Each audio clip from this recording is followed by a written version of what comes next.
food for sparrows, robins, and other birds which we like to have in a garden. So if you like to have birds in a garden, if you like to have butterflies, you also need to understand that you need to have insects in the garden, which are part of an ecological food chain.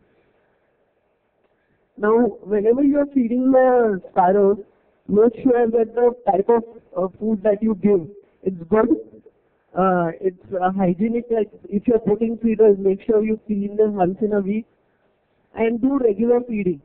Like if you go home today, you put water or food for the sparrows, don't only do it today or for a week. Continue it for a lifetime. Otherwise, the best thing is not to start at all because it's far more harmful than not doing it. And see, India had a culture of feeding birds and animals. Like I know previously my grandma used to make 3 chapatis, one for the dog, one for the cow and one for the birds. But today we have forgotten all our tradition. And today all the good traditions are taken by the Western world and we have taken all the bad things.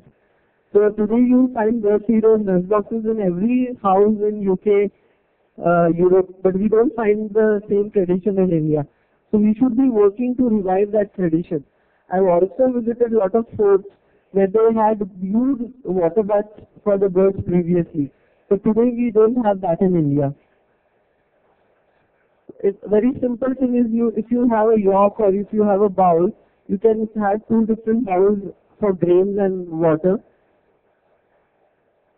You can put nest boxes where the sparrows can nest. And the sparrows, if you have any questions, you can ask me. I took this presentation usually takes around 1 hour or so, but I really swept through the presentation today. So any question in regard to sparrow, please feel free to ask.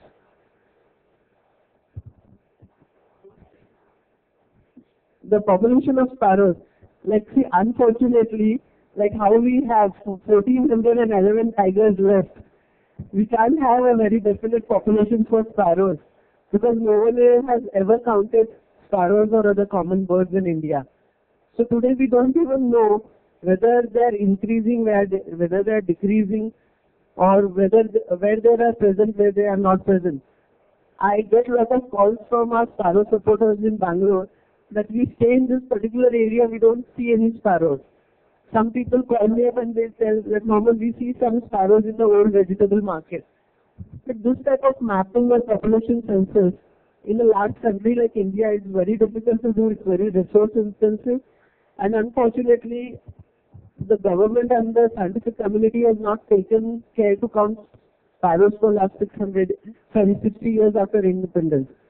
We are trying to work in that direction to have a common bird monitoring system for India where we will not only be counting sparrows but even the other species of birds. And then we will come up with some figures. Begin with how do we get sparrows? Yeah, let's see. Now this sir has asked that how do we initiate or how do we attract birds? The summer has just started, and like in Bombay a few days back it was 45 degrees, which was the highest temperature in last 56 years. I was told that Bangalore is also very hot this year. So when the summers are so bad, the natural sources of water get diminished. So the best thing you can do is keep a bowl of water in your house. It should be shallow, it should not be very deep, around 6 inches, otherwise the birds will drown. It should be around 2 to 3 inches. Change the water every day. So water is like a magnet not only for sparrows, for various other birds and wildlife. So once you get water, birds, then you can start putting food, nest inside, and over a period of time your house will become a small bird sanctuary.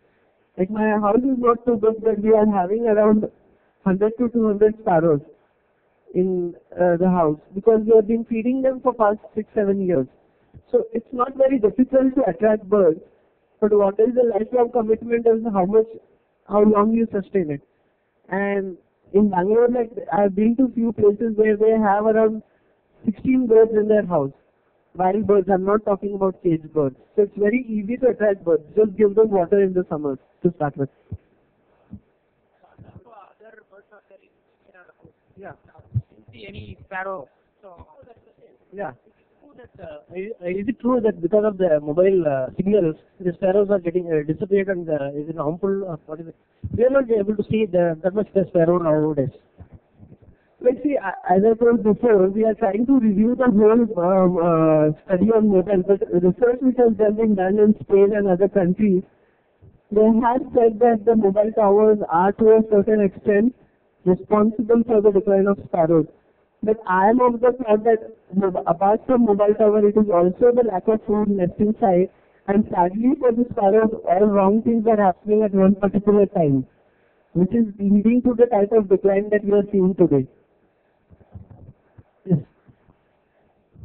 Nowadays, we see a lot of sparrows in big shopping malls and canteens, now very high-rise buildings. Are they a new species or old species and adapting to new situations?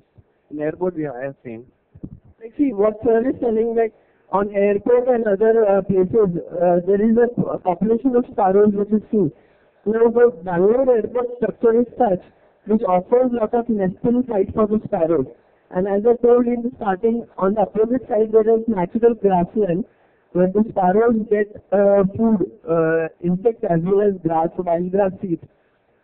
And in most of the malls there is some or the other kind of feeding activities that the humans do. So the tidbits which are thrown around, the sparrows survive on that. Specifically with the Bangalore thing, there is internal structure which is like stepwise. And there is a new loft where the sparrows go and make their nest. So this is something, they are not new species, they are old species, and sparrows are very clever. So they keep on changing their habitat requirement depending upon the availability of the resources. Yes. What would you advise to increase the bird population in Wipro campus? We don't have fruit trees. We don't have grasses cut before it seeds. What would you advise? We are working on a long-term basis with Wipro, and we are coming out with a whole strategy in which native plants would be planted in a phased manner. We are suggesting which trees should be planted. We are also suggesting that how the grasses and other things needs to be done. So this our association has just begun for some time. So we are working to make most of the Wipro campuses as bird friendly. And since the campuses are so large in size, they don't only have the potential to increase bird population, but to get evolved into bird sanctuaries, small bird sanctuaries or islands over a period of time. Because there are a lot of places in the world where you find a very good population in less than 2 or 3 acres. So these are very protected areas where no one can come kill birds or prosecute birds. So in the future, this type of campuses are where the urban birds would be surviving. They would be not only depending on food, but even for roosting and other ecological needs. So we are working on that line. And that's why I'm here. Yes.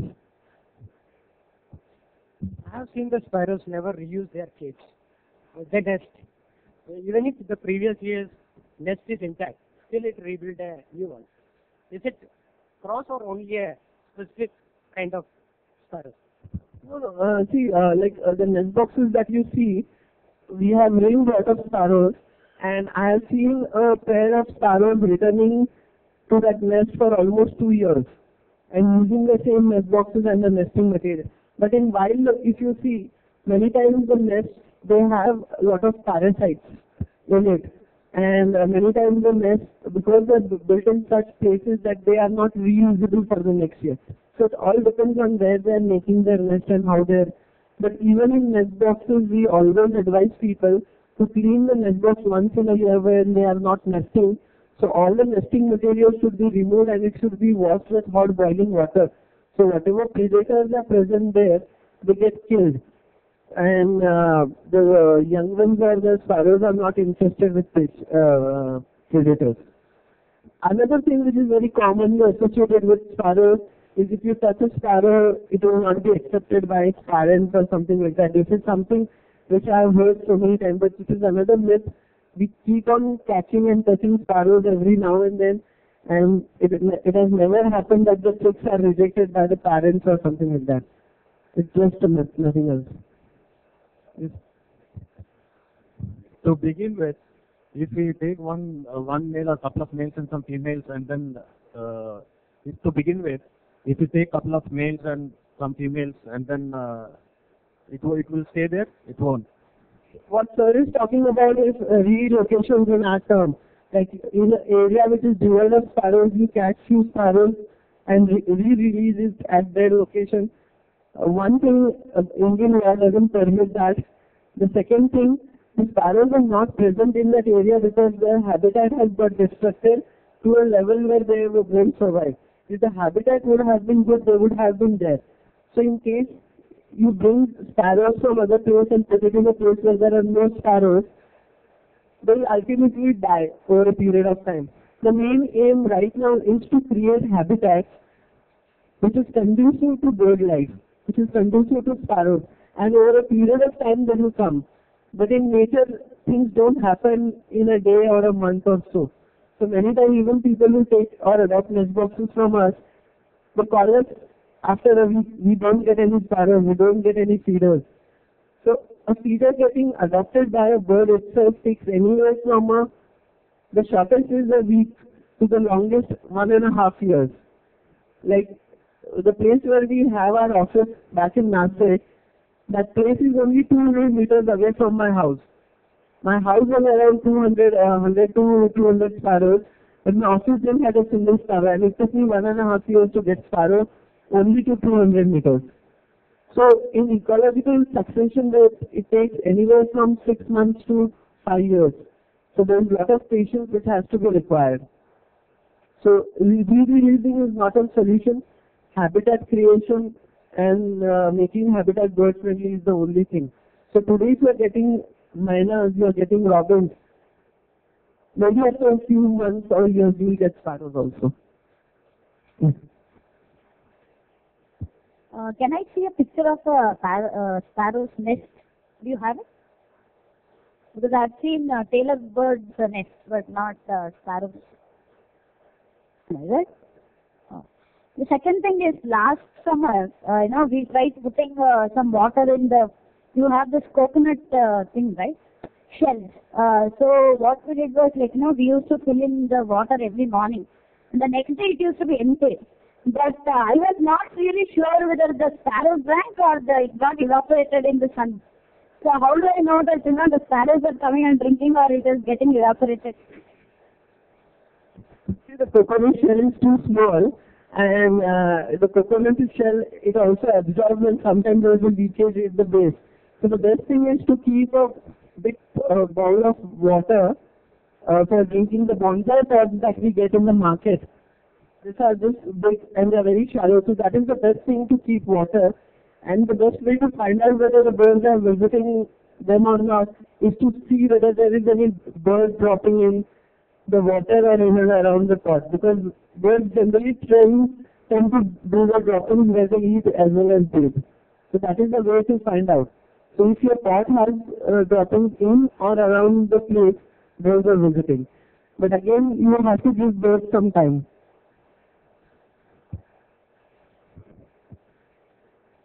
Yes, sir. You told about sparrows will be true for many other birds. So what is that you are suggesting? Actually, one of the main aims, like we are trying to save sparrows, is what of the common man. If I tell them golden oriole, I tell them sunbirds, I tell them other things, the housewives and a lot of other people don't connect with it. They don't know about it. But if you tell sparrow, most of the people know what sparrow is, what chilia is. It's one of the most common birds. So it's like in nature what we call as an umbrella species. Like in forest, if you say the tiger, they say you say all the other species. Same in the case of urban habitats, whatever conservation measures we take for sparrows, it also benefits the other birds. It also not only benefits birds but honeybees, ladybird beetles, garden buzzards. So in a way, by saving the sparrows, we are saving the entire urban ecosystem. And multiple species are saved. For example, I'll tell you, in a lot of places where sparrows are being saved, you see the bird diversity going up. You see predators like shikra and other things also coming and getting placed into that ecosystem. So by saving the sparrows, we would be saving a lot of other urban flora and fauna over a period of time. Many of us live in apartments. What would you advise us to do for birds? Like see, the nest boxes that you see there, they can be fixed on the window grill of the apartment. The feeders can be fixed there, and we have records where the nest box has been adopted on 13th floor in Bombay. So living in apartments, like in Bombay, there are few houses which are only 40 or 50 square feet, very small, and with a small window. Even in those small child places, the sparrows have nested. So as far as sparrows considered, you can save them whether you are living in a big bungalow or an apartment, it's not a problem. It's as easy as putting a photo frame in your house. So practically, like I always say, there is no excuses that you can make as far as sparrows you have to do it. Sir, I have a query. Why only native plants? Like if you see our Wipro campus, you mean to say that we don't have native plants planted? We don't have native plants planted over here in the campus. So, like you said, planting native plants and that strategy, it will be very capital intensive. Can't sparrows be invited in within this? The imported plants. Like she raised a very valid point. Why can't our sparrows and birds be turned to eat these plants or survive on this exotic plant? So, madam, humans can eat anything, but most of the plants, most of the insects, they've evolved over millions of years to eat a particular plant, to drink nectar from a particular flower, to survive on a particular insect. For example, the insects would take millions of years to eat a particular leaf, a particular part of the plant, or to bore in a particular leaf. They can't get involved in 2 or 3 years. So what happens? They just perish. They just get extinct locally. So, like you stay in India, you also plant Indian trees. You stay in Bangalore, you also plant plants which are found in and around Bangalore. Not also Indian plants. So you are staying in and around Bangalore, there is no point in planting trees which are native to Udaipur or Assam.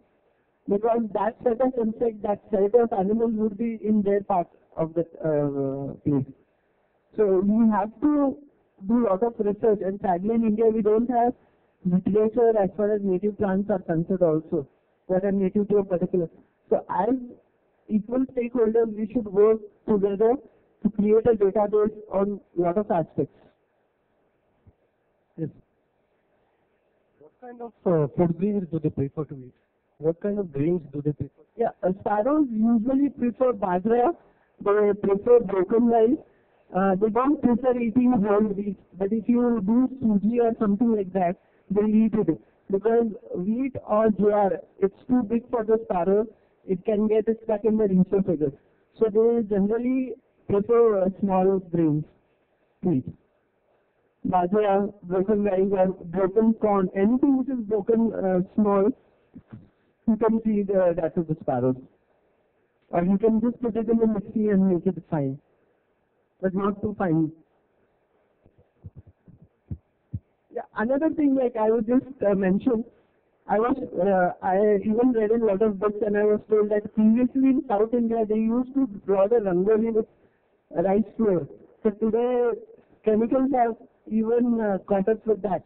So I would request each and every one of you to revive that tradition to draw rangoli with a rice flour, because that will give food to the sparrows and other birds also. So basically it is going back to the basics. More questions?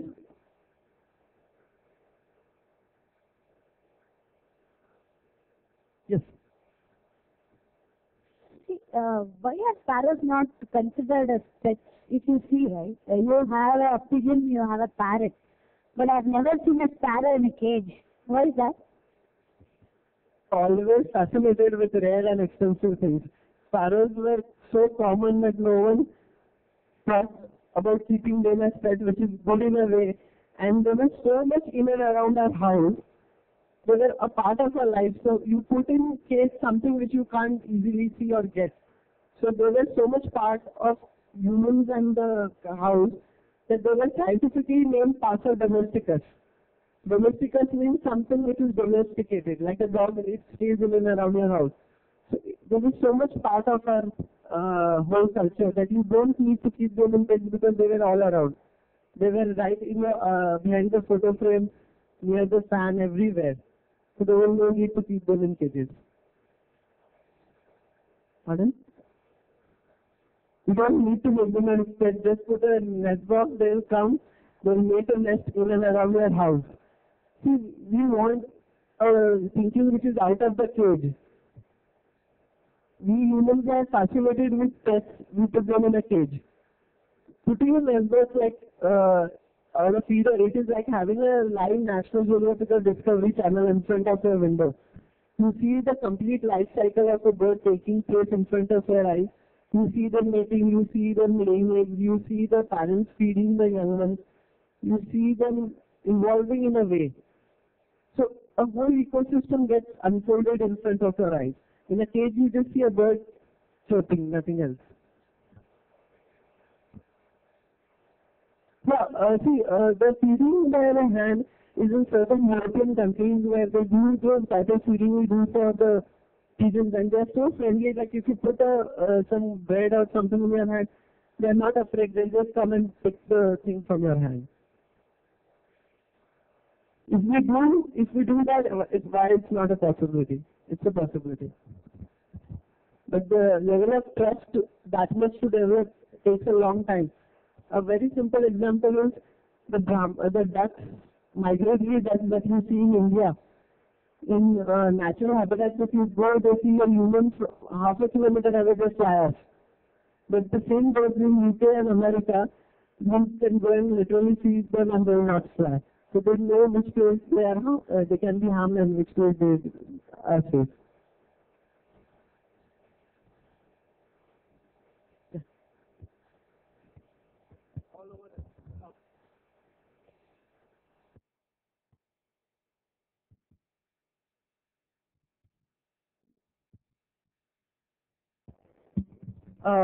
See, our email is info@natureforever.org.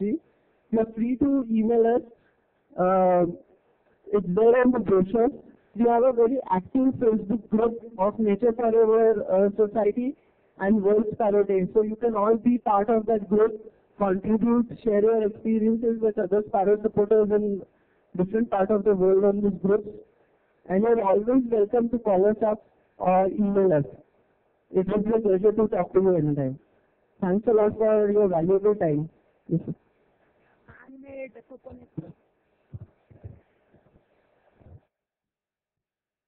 Okay. Okay. Now,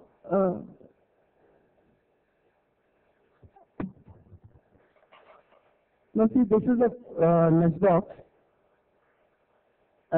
It's a very hardy thing, and she just told me that how you have to clean this. There are two screws like that you're cutting in, and then open. Remove all the nest material, wash it, boiling water. There are holes at the base. So all the water will drain. Keep it in sun for a day or so, and then you fix it back.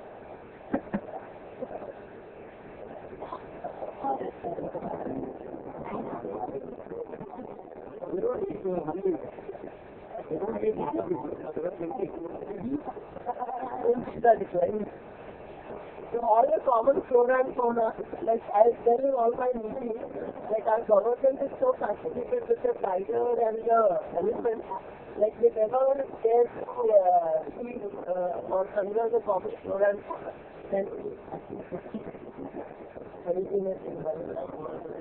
It's a very good size of an ideal habitat, and if any one of some happy, and if you're not allergic, consider that to the luxury of your life. We are also working on that aspect with Wipro of not removing the because tree venom is a very good medicine. Like there is a whole therapy which is called a desiccation. are given, and I know because they never fall sick. For medicine, but if someone is allergic, it can be very difficult. So anytime you get a just don't put out this talk with the nail, and if you have any iron around, that will not be good. But it's good if you get a big thing together, don't rush. Got an extra of class.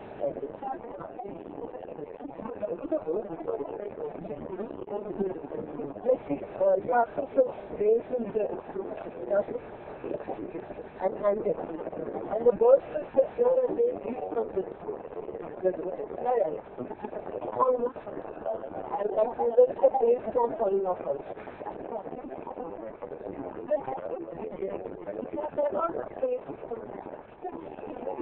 So, depending on the amount of birds you have, the fire level is small. Like at my place, I need to refill it after every 2 days. But if there are no few sparrows, they last also to 15-20 days. You have to refill 15-20 days for around 500 or 600 yards.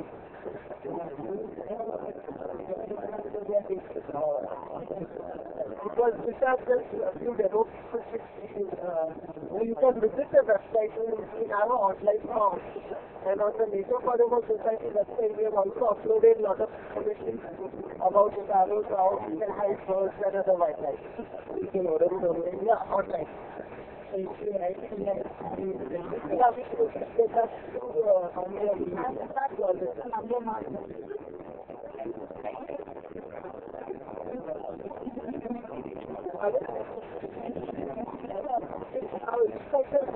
your fountain is quite good, but at the same time you don't start any problem. So, because it's because of the box of the district of going to open up.